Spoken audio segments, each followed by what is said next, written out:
Subscribe करें महिंद्रा गुरु YouTube channel को।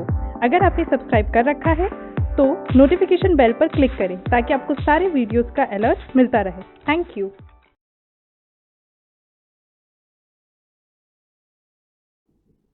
Hello students, तो सबसे पहले आप सभी को होली की ढेर सारी शुभकामनाएं। जिस तरीके से होली एक कलर का त्योहार है, ठीक उसी प्रकार से आपकी लाइफ में भी पूरी तरीके से कलरफुल रहे। प्यारे बच्चों, आज की इस होली के त्योहार में भाई होली तो चली रही है, साथ ही साथ कुछ ना कुछ पढ़ाई भी कर लिया जाए। तो उस पढ़ाई के पार्ट में क्यों गैप दिया जाए? गैप ना देते हुए हमने भी आपके लिए एक वीडियो डिजाइन किया जो कि एरर डिटेक्शन पर है। तो चलिए एरर डिटेक्शन के कुछ क्वेश्चंस आज आप लोगों के साथ हम डिस्कस करते हैं। ध्यान से सीखेंगे आज की इस सेशन में, क्योंकि ये पर्टिकुलर सेशन आपको सिखाएगा मल्टीपल रूल्स, जिसमें मैं आपको सिखाऊंगा कैसे पोस्टमार्टम करते हैं एक एक सेंटेंस का एरर को फाइंड करने के लिए। सबसे पहला क्वेश्चन आपके सामने स्क्रीन पर है। एंजॉय करते हुए फटाफट क्वेश्चंस को भी सॉल्व करते रहिए और मजे लेते रहिए होली के त्योहारों का, गुजिया का, पापड़ का। सेंटेंस क्या कह रहा है कि neither of the two candidates are sure to pass. अब इस सेंटेंस में हमारे सामने सेंटेंस की शुरुआत नीदर से हो रही है, तो हम अगर इसको देखें तो नीदर का रूल क्या कहता है? रूल ये कहता है कि जब कभी भी सेंटेंस नीदर से स्टार्ट होगा, याद रखना है कि आपको इस टाइप के नीदर ऑफ से स्टार्ट होगा तो आपको हमेशा प्लूरल नाउन के साथ सिंगुलर वर्ब लगानी है। यह रूल कहता है नीदर का। अब हमने यहां पे चेक किया तो नीदर ऑफ से स्टार्ट हुआ, प्लूरल नाउन चाहिए, द टू कैंडिडेट्स लगा हुआ है। अब चाहिए हमें सिंगुलर वर्ब, लेकिन यहां पर तो आर लगा हुआ है, तो आर श्योर टू पास की जगह आपको सिंगुलर करना है, यानी ये इज श्योर टू पास होना चाहिए था। सो पहली जो हमें मिस्टेक मिली यानी कि इस पर्टिकुलर सेंटेंस की, वो ऑप्शन नंबर सी में है, आर की जगह आपको इज करना है। Got this everyone? Second question पे आते हैं। He said that he can not do anything for her and her family. आप थोड़ा सा एक बार ट्राई कीजिए, आपको क्या लगता है इस सेंटेंस में कहां पर एरर हो सकती है? ही सेड, उसने कहा कि he can not do anything for her, उसके लिए, एंड उसकी फैमिली के लिए, उसने ऐसा कहा। एरर फाइंड करने की कोशिश कीजिए, क्या लगता है कौन से पार्ट में एरर हो सकती है? करेक्ट लग रहा होगा सेंटेंस आपको, कहीं से भी कोई मिस्टेक नहीं नजर आ रही होगी। But for your kind information, जो करेक्ट, जो जिस पार्ट में एरर है that is option number B. क्योंकि रूल ये कहता है, आपने नरेशन अगर पढ़ा हो, ध्यान दिया हो, तो आपकी रिपोर्टिंग वो अगर पास्ट में जाती है तो आपका जो रिपोर्टेड स्पीच होता है वो भी पास्ट में जाना चाहिए। यही तो रूल कहता है कि अगर आप जब भी आप नरेशन में चेंज करते हो, लाइक आपने कहा कि ही सेड, फॉर एग्जांपल आपने लिखा he said comma inverted comma you are my friend, ऐसे आपने लिखा, ठीक है। अब इस सेंटेंस को आपको चेंज करना है पैसिव वॉइस, नहीं इनडायरेक्ट स्पीच में। तो आप कैसे करते हो? आप कहते हो कि ही सेड, फिर दैट लगा के यू अकॉर्डिंग टू ही क्या कह देंगे, second person according to object, missing है तो आप कुछ भी लगा लो, दैट ही। अब ही आर क्या बन जाएगा? आर यहाँ पे क्या बन जाएगा? वॉज बन जाएगा। क्यों? क्योंकि आपका इधर की जो वर्ब है वो पास्ट है। ठीक वैसे ही अगर इधर साइड यू कैन होता तो कैन हमारा बन जाता कुड, तो वैसे ही आपका ये कैन नॉट जो है हटेगा और ये कुड नॉट में कन्वर्ट हो जाएगा। आई होप आपको ये पार्ट, ये बेसिक पार्ट समझ में आया कि आखिर कैसे आप इसको चेंज करेंगे। पास्ट आखिर क्यों हुआ? आखिर ये पास्ट क्यों हुआ? Because our reporting verb is in past. So reporting verb अगर पास्ट में, रिपोर्टेड स्पीच पास्ट में होना ही होना है, मैंडेटरी है वो। जैसे नरेशन का पार्ट है, बस ये नरेशन में ही इसको इनडायरेक्ट स्पीच में फ्रेम करके हमने दिया, टेंस चेंज किए बिना, जो कि गलत था। सही आपने कर दिया, यानी कुड नॉट होना चाहिए था कैन नॉट की जगह। थर्ड क्वेश्चन पे चलेंगे। Besides many brother, besides my brother, मेरे भाई के अलावा, मेनी अदर वर प्रेजेंट, बहुत सारे और दूसरे लोग भी वहां पे प्रेजेंट थे। क्या लगता है क्या हो सकता है इसमें एरर? सोचिए, मेरे भाई के अलावा बहुत सारे और भी दूसरे लोग, क्योंकि अकेला मेरा भाई नहीं था वहां पे। हो सकता है आप मार्क कर रहे हो कि सर बिसाइड्स की जगह बिसाइड होगा क्या? तो बिसाइड तो नहीं होगा, क्योंकि भाई के बगल में दूसरे लोग नहीं थे। भाई के बगल में, क्योंकि बिसाइड का मतलब बगल में होता है, एंड बिसाइड्स का मतलब बिसाइड्स, एडिशनल। अब आपको यहां पर अगर देखें, एक बार ध्यान से अगर आप देखिए, तो आपने एक चीज पढ़ा हुआ है कि किसी भी सेंटेंस, लाइक बॉय लिखा हुआ है, अगर मैं इसके पहले टू लिख दूं तो ये बॉय बॉय नहीं रहेगा, फिर ये बॉयज में कन्वर्ट हो जाएगा। मैं अगर इस बॉय के पहले टू हटा के, बॉय ही था पहले, मैं इसके पहले मेनी लिख दूं तो क्या ये बॉय रहेगा? नहीं, यानी ये क्या हो जाएगा? बॉयज हो जाएगा। मतलब रूल क्या समझ में आया कि कोई डिजिट हो, कोई नंबर हो, या तो मेनी हो या तो फ्यू हो, इनके बाद आपको हमेशा प्लूरल नाउन ही लगाना है, हमेशा प्लूरल PLU प्लूरल नाउन ही लगाना है। हमने यहां पे देखा तो मेनी के बाद आप अदर कैसे लगा सकते हैं जबकि प्लूरल चाहिए, इवन वर्ब भी आप प्लूरल लगा चुके हैं, तो मेनी तो एक एडजेक्टिव है ना, आपको तो इसके बाद जो मेन है वो आपका प्लूरल होना चाहिए ना, दैट मीन्स ये अदर नहीं होगा, ये OTHERS अदर्स होना चाहिए था। सो आपकी एरर किस पार्ट में है? ऑप्शन नंबर बी, आपको वहां पर मेनी अदर की जगह many others you will have to write to make this sentence grammatically correct. I hope इस होली के त्योहार में मजा आ रहा होगा आपको इन क्वेश्चंस को देख के कि हाँ सर वाकई इतनी सिंपल से एरर थी फिर भी शिट कैसे नहीं हो पाई। तो इस टाइप से आप करते चलिए, मजा आएगा आपको। बाकी के 7 क्वेश्चंस अभी और डिस्कस हम कर रहे हैं बैक टू बैक आपके साथ।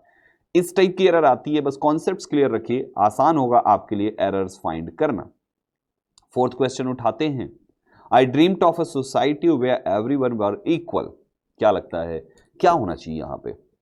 प्यारे स्टूडेंट्स, जैसा कि आप जानते हो आपके एग्जाम में सब्जेक्ट वर्ब एग्रीमेंट जरूर पूछा जाता है। सब्जेक्ट वर्ब एग्रीमेंट का कॉन्सेप्ट रिपीट हो के पूछता है हर एक एग्जाम में, चाहे बैंक का हो या SSC का हो, कोई सा भी एग्जाम हो। तो यहां पर अगर हम देखें, so I dreamed of a society where everyone were equal, हम एक ऐसी सोसाइटी का सपना देखते हैं जहां पर हर कोई बराबर हो। आपको अगर देखें तो इस सेंटेंस में एरर फाइंड करें तो एरर में आपका करेक्ट आंसर सी ऑप्शन में वर इक्वल की जगह वॉज होना चाहिए, क्योंकि एवरीवन जो सब्जेक्ट है, दिस सब्जेक्ट इज सिंगुलर। हालांकि इसमें लगा ही वन है तो देखते ही पकड़ में आ जाना चाहिए कि जिसके साथ भी वन है वो सिंगुलर ही है, तो वो प्लूरल तो हो ही नहीं सकता किसी भी कीमत पे।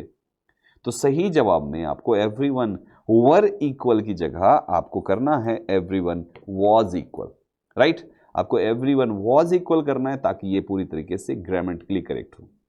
अब ये क्वेश्चन फ्रेम किस टॉपिक से किया गया? This is subject verb agreement, यानी your subject was singular and verb was given plural, यही तो प्रॉब्लम थी। अब एवरीवन को तो हटा नहीं सकते because subject verb agreement rule says to change verb, आपको वर्ब चेंज करने को कहता है, तो आपने वर्ब चेंज किया, सब्जेक्ट को एज इट इज ही रहने दिया।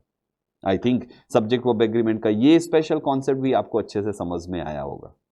आगे बढ़ेंगे, अगला question, we discussed about the problem thoroughly and found it very easy to work it out. क्या लगता है?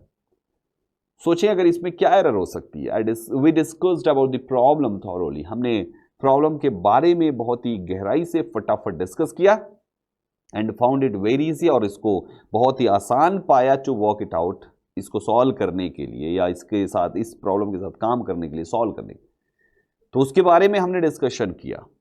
एरर फाइंड करने की कोशिश करें तो क्या लगता है कौन सा पार्ट होगा? पार्ट ए, बी, सी या डी?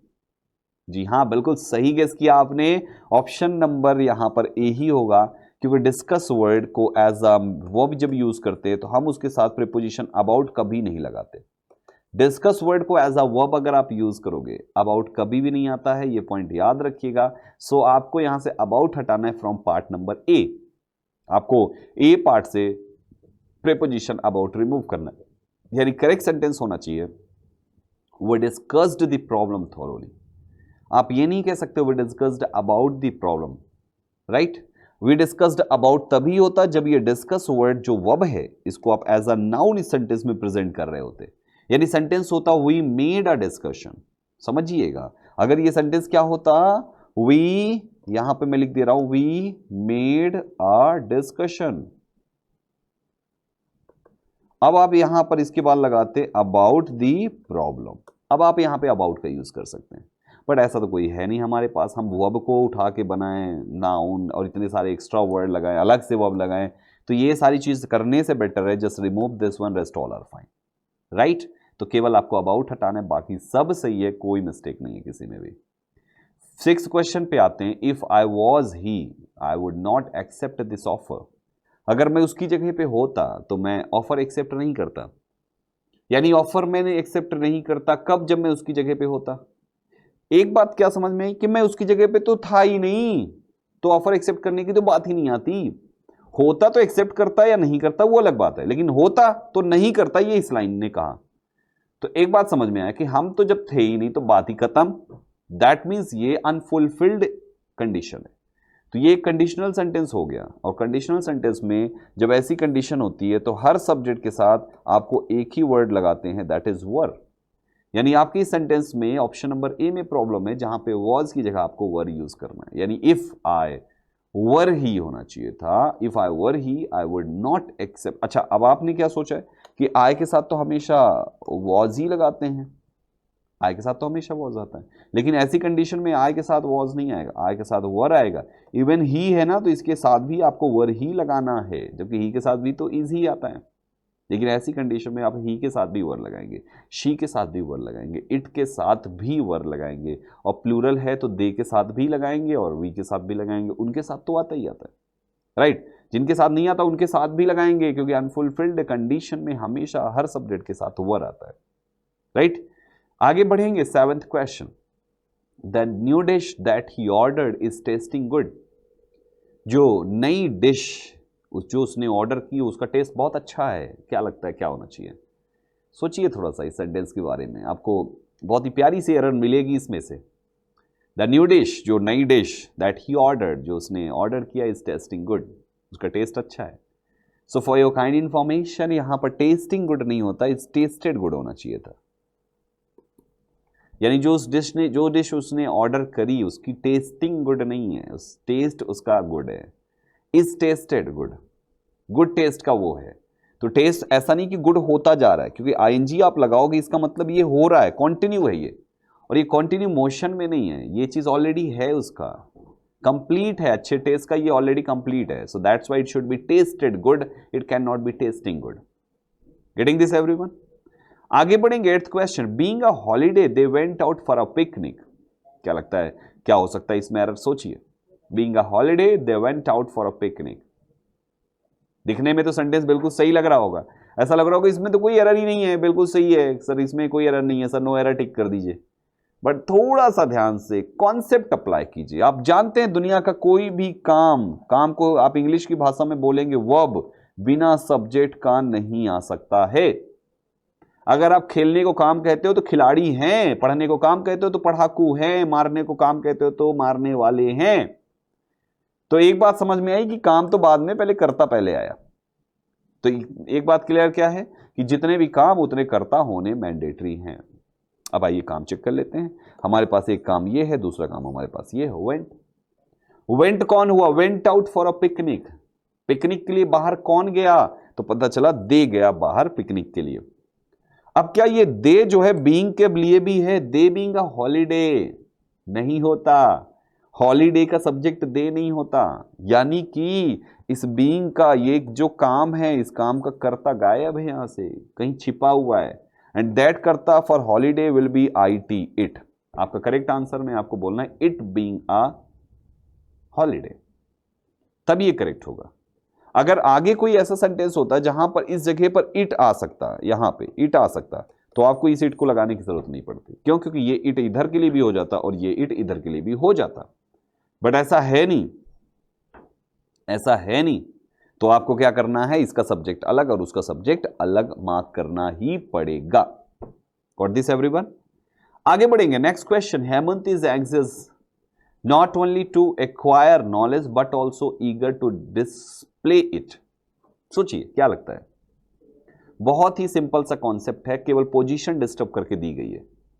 आपने एक रूल पढ़ा होगा कि जो नॉट ओनली बट ऑल्सो होता है, not only and but also, इनकी पोजीशन बड़ी सही होनी चाहिए। मतलब नॉट ओनली को जिसके पहले लगाओगे बट ऑल्सो को भी उसी के पहले लगाना है। बोले तो नाउन के पहले तो उधर भी नाउन होना चाहिए, वर्ब के पहले तो उधर भी वर्ब होना चाहिए, एडवर्ब के पहले तो उधर भी एडवर्ब होना चाहिए, जो भी इधर है तो वो उधर, मतलब सेम होना चाहिए। अब कोई भी चीज सेम होना है इसका मतलब वो चीज सेंटेंस में दो होनी ही चाहिए, तभी सेम कर सकते हो। अदरवाइज कैसे? एक यहां पे होनी चाहिए, एक यहां पे होनी चाहिए। जब दो होगा तभी तो सेम कर पाएंगे आप, तो दो होना चाहिए। तो आइए चेक करते हैं क्या गड़बड़ है पोजीशन के मैटर में। अब यहां पे जो सही जवाब है उसका ये है, Hemant is not only exist. क्यों किया गया यहां पे?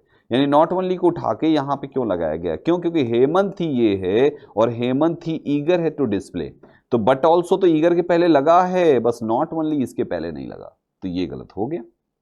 यानी आपको कौन सा पार्ट टिक करना है? ऑप्शन नंबर ए टिक करना है। नॉट ओनली की पोजीशन डिस्टर्ब है, यहां पे होनी चाहिए थी। Getting this everyone? So this was the 9th question guys. Holi के त्योहार में 9वां क्वेश्चन, 9 क्वेश्चन आप सॉल्व कर चुके हैं एरर डिटेक्शन का।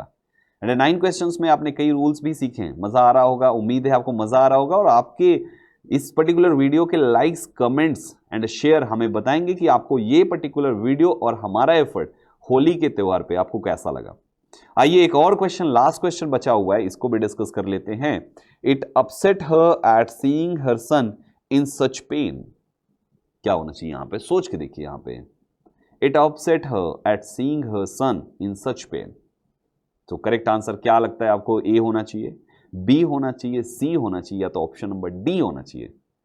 सो करेक्ट आंसर ऑप्शन नंबर, यहां पर ऑप्शन बी हमने मार्क किया है, यानी it upset her at seeing her son in such pen.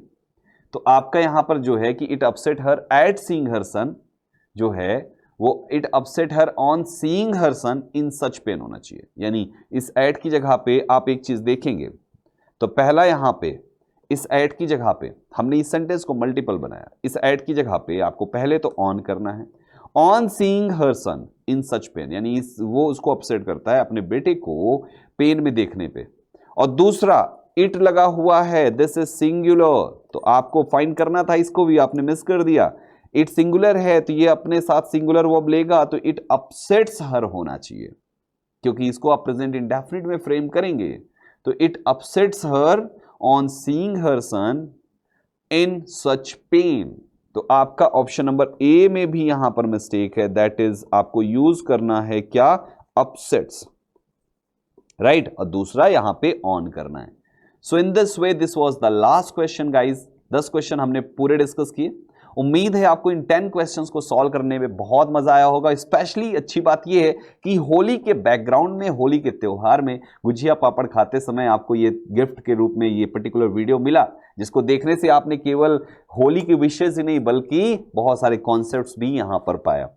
इस वीडियो में केवल इतना ही था। थैंक यू सो मच इस वीडियो को देखने के लिए, लाइक करने के लिए, शेयर करने के लिए, सब्सक्राइब करने के लिए और एडवांस में कमेंट करने के लिए। इस वीडियो के कमेंट बॉक्स में इस वीडियो को ज्यादा से ज्यादा लाइक करके शेयर करिए, सो दैट ये हैप्पी होली की विशेस जो हमारे साइड से है हर किसी तक पहुंच जाए। Thank you so much and all the best.